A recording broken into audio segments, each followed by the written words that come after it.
sila lahat doon.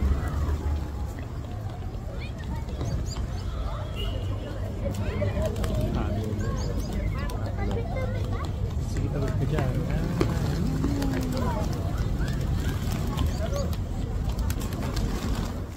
Kalapate. Yan, sige. Sige lang. Yan, sige. Habulin nyo.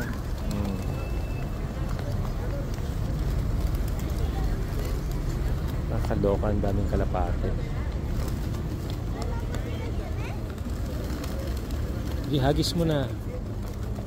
Sobrang daming kalapati dito, nakakaloka. Pero dito sa ano na to, parang makita mo dito yung parang gitna siya ng plaza dito sa city ng La Paz. Pangalan niya, La Paz Murillo. Ang ganda din ng simbahan.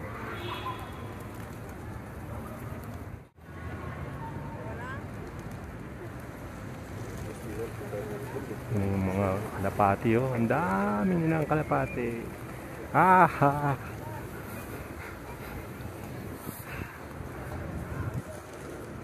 Sobrang daming kalapati dito, oh. Tingnan mo. So yan, ang ganda ng view. Ito, simbahan.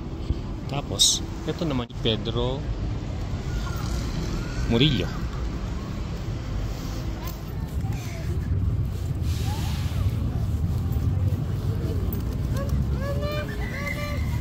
Kakain tayo ng mga napamili ko dun sa corner store.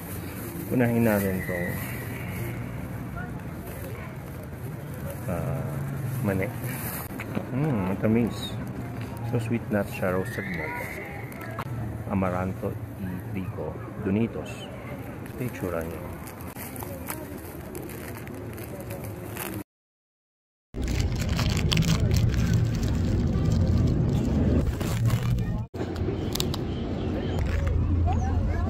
Parang Cheetos. Hindi ko alam parang buksan ito.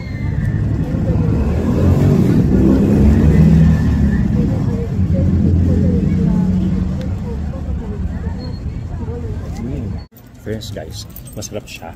Nasa siyang chocolate.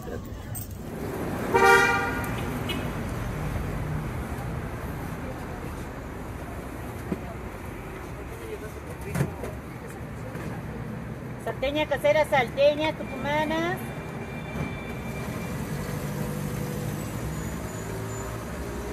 Huevo chat. Ay, no te gusta la tucumana. Ito guys, itong tucumanas para siyang fried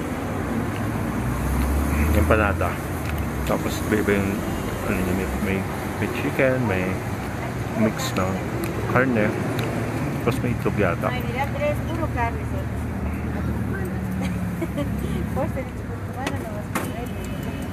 Yung kailangan ko ngayon manghang. Ito naman yun.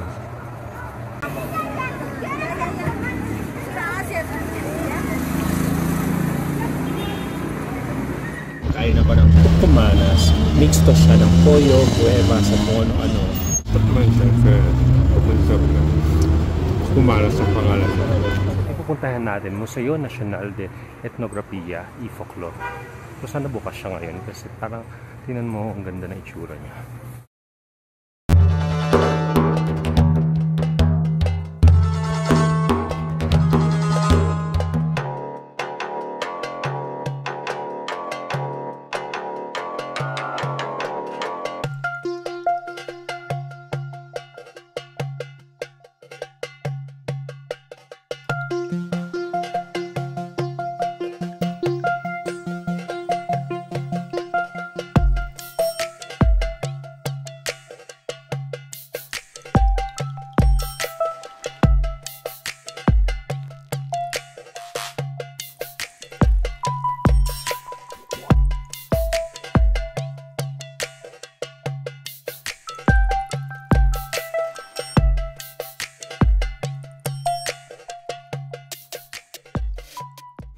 This is a station, Riocin, Pampa,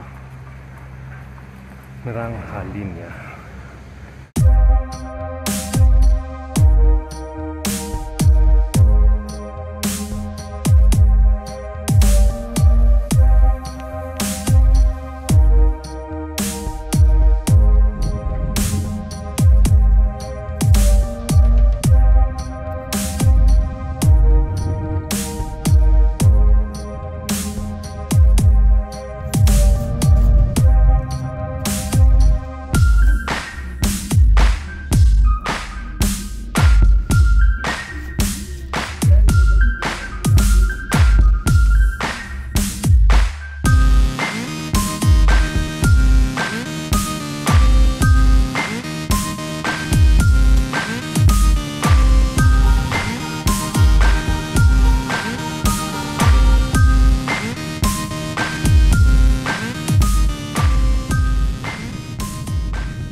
I can say is that it's pretty cool to have the different station na parang instead sa iba man sa mga subway, mga monorail, pero dito sa Bolivia, ginagamit ko yan, yung mga cable car na yan, yung ibang linya sila, 10 lines yata yung total, pero amazing.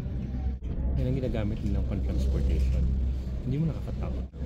Ginagamit sila ng ropeway or cable car para pupunta-punta sa iba-ibang mga lugar dito sa Bolivia. Nakakatuwa lang. Instead of using subway, yun yung ginagamit nila ng mga cable car. So, I tried it now. Diba? Nakakatuwa.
Hi guys, bali nagulat ako nung nakita ko to.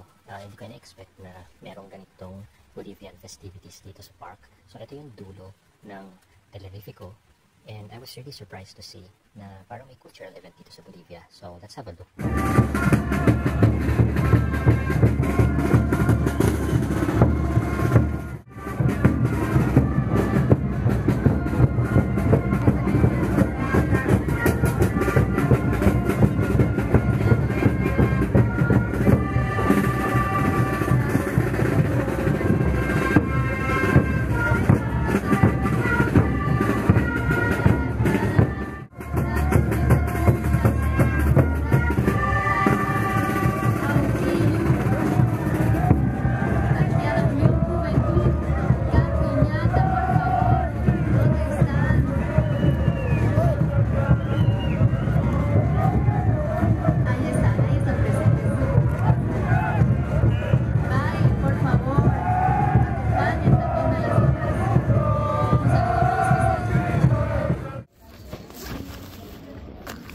Umuulan na naman.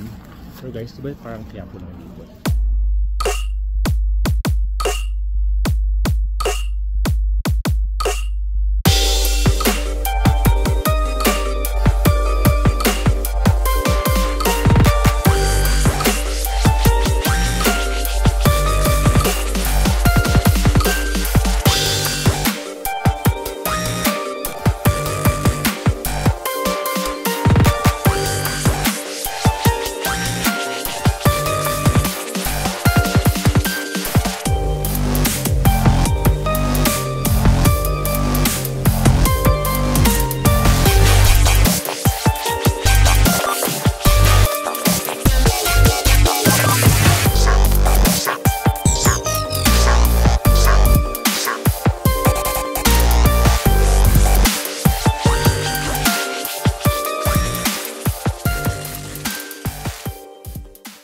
Hello, we're going to the Mercado de las Brujas. About Dracula, about mga Mahikaroha, Red Magic, I don't even know what it is. Dito tayo sa Mercado de las Brujas. Nakabili ng mga pasalubong. Ayan o, dyan sa mga tindahan. Dyan sa daming mga tindahan ng mga kung ano-anong anik-anik. Bakit yan sa kabila? May ganun, no? Pero ang gusto ko dito talaga yung mga mga wall art.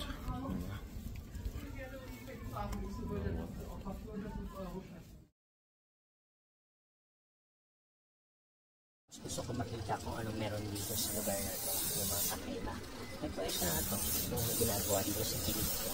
Parang ginagawa, nakahasa siya ng kutsilyo.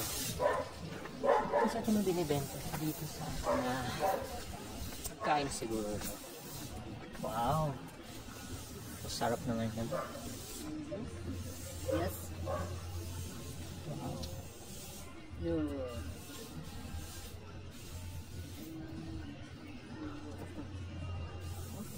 ¿Cuántos? Dos más.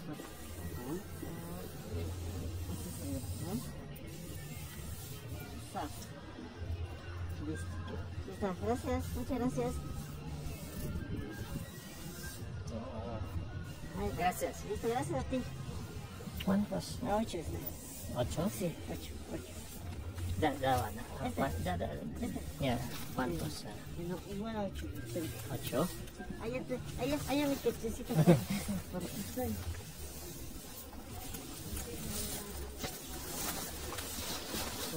Solo tengo este.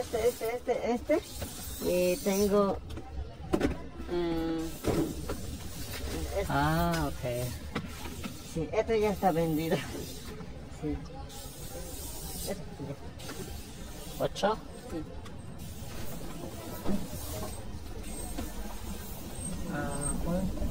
Tres. Guys, nakakain, nakakuha ako ng cake. Ano lang, 8 ito. Bolivianos. Masarap na itsura nyo. Kain ko mamaya doon sa hotel.